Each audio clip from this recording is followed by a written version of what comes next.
pretty much all year. They had lost a couple games at the beginning of the year, but they got on a big roll.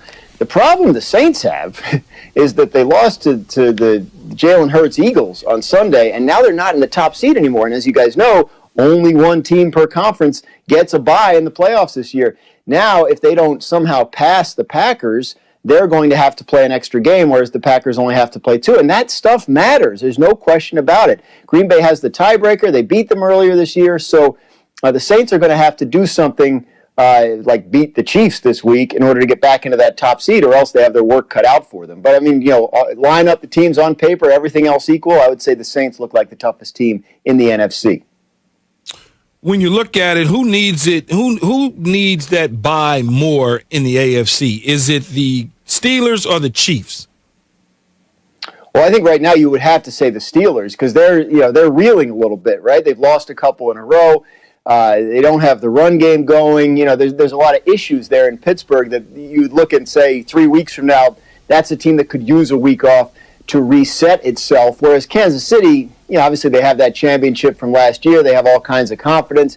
Haven't been pushed really, really all that hard except by the Raiders, who may not end up getting in. So, I think Pittsburgh would benefit more from the bye week than Kansas City. Well, I mean, obviously either team would love to have it, but I think Pittsburgh looks like the team that needs it more because right now they don't look like they're playing their best football of the year. Same question for the NFC. Packers or Saints, who needs it more? I think I would say the Packers because I think if you're looking at where the game is played, right? If you have a Packers Saints NFC Championship game, and if you're the Packers, you'd rather that game be in Green Bay, right, as opposed to New Orleans. And not I mean, obviously with fans not being at the games, it's not as big a deal, in New Orleans as it might have been in past years, but the weather isn't going to be any nicer in Green Bay in January than it's been in past years. So that gives you the advantage. You have an indoor team coming to your place. Maybe that helps. So that's why I would say probably the Packers would benefit more from the 1 seed in the NFC than the Saints would because the Saints aren't going to have that usual, Saints crowd. Plus, I mean, I don't know. The Saints they've lost playoff home games the last couple of years, so maybe that would do them some good to be on the road. Who knows? And last thing for you, Dan, we always talk about award season. Won't have that great gala the night before the Super Bowl, just another casualty of the coronavirus, like the Pro Bowl, but got to give the league credit. 100% of games to this point in the regular season have been played. But who do you think right now, in your opinion, from those you talk to and the way you follow the league, offensive and defensive players of the year to this point?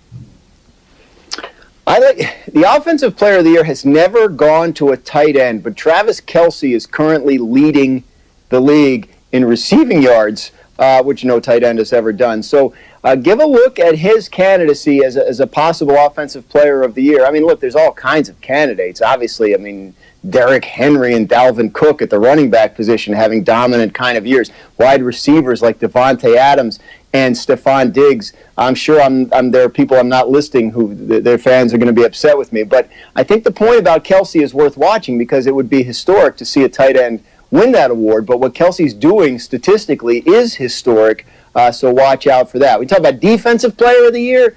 The overreactions column we brought up, could Chase Young get in that mix? Obviously, he looks like the front runner for defensive rookie of the year, and he seems to be getting about 3 weeks better every week. It's incredible to watch his development throughout the season, but he's going to have to overcome guys like T.J. Watt, Aaron Donald, who are up at the top of the sack leaderboard. Xavier Howard is leading the league in interceptions, so good races there, but I think it's interesting to watch and see if a tight end could break through and win it, and if a rookie could win it on the defensive end. It'll be something we'll certainly keep an eye on. Dan Graziano joining this morning on the Shell Pennzoil Performance Line. Dan, thank you very much. You got it. All right, Key, I got to hit you with this because it's a little bit strange. So explain this to me as a guy that caught a ton of balls and was one of the better offensive players of your era. Last year, and this is something that Dan got into, and we're going to get into this a little bit more with your offensive and defensive players, you and Jay's coming up in just a bit. Last year, the NFL MVP, you look at a guy and you say, all right, this one's easy. It's Lamar Jackson. He's the unanimous MVP, only the second unanimous MVP in league history.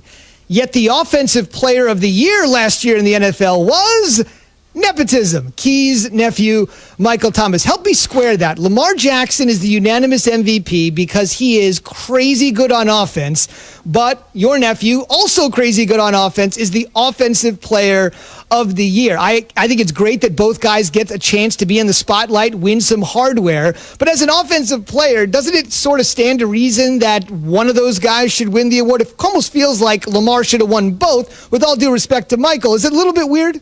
You know, they just, receiver-wise, it's hard to get the MVP, right? Just like it is at the running back spot. The quarterbacks touch the ball, 40, 50 times a game, depending on what the offensive flow is. And so the opportunities are there for them more. It's a snack, crackle, pop league. They want to be able to showcase the quarterback position.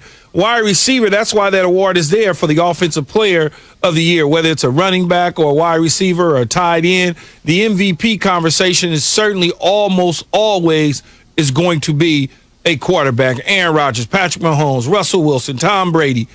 The last player that was not an offensive player to win the league MVP was who? Jerry Rice. No, offensive player that was not offensive player was Lawrence Taylor. Yeah, I'm sorry. That's it.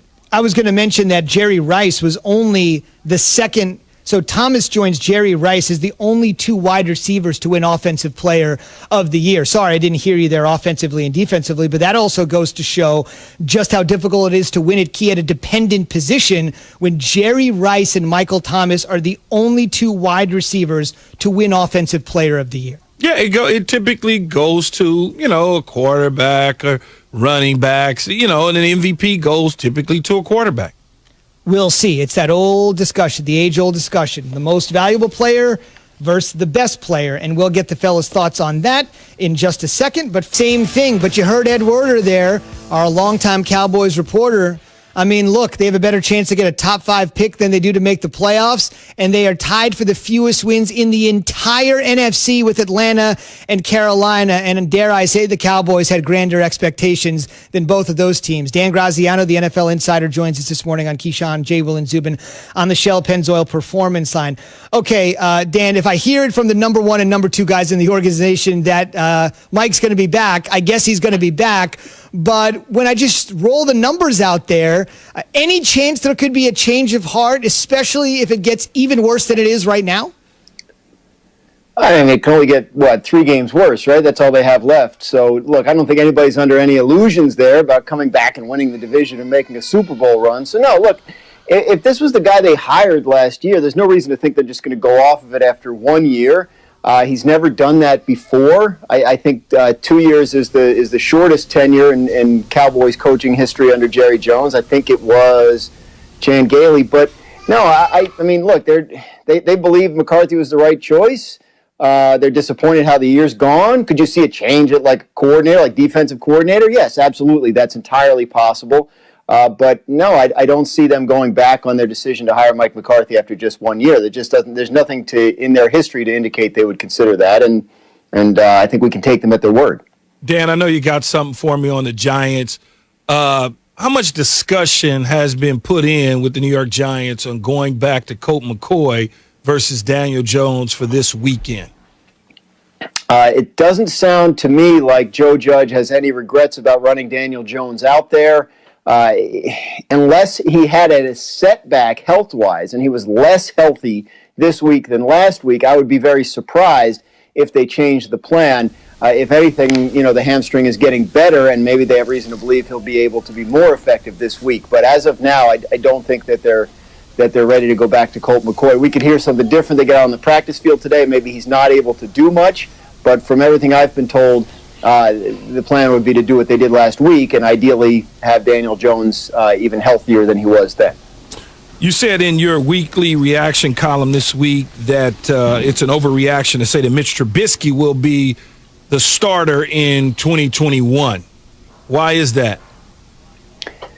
Well, I think what's interesting about Trubisky is, he seems to be in the midst of a hot finish and could continue that. And, you wonder if a guy his age, who was the number 2 pick in the draft, might have some appeal to teams as a potential starter next year. And that's why we kind of threw that into the overreaction column. But I think the point I was trying to make was teams aren't necessarily as desperate at quarterback as they were a couple of years ago. Most of the teams, maybe 2/3 of the league, kind of knows who its quarterback is going to be next year. So I think Trubisky might find a home somewhere, but I don't know that he's going to be somebody that people look at just based on a good December and say, hey, he's all fixed. Let's bring him in and make him our starter. I think if he's on a team next year, which I think he will be, it's probably as like a backup / project kind of player, and maybe with a team that thinks he has a future. But I think what's happening in Chicago here is he's making the case for himself heading into free agency, and maybe somebody takes a shot on him. But I wouldn't list him as a potential starter, week 1 starter anywhere next year, just based on this. Dan, you also said in your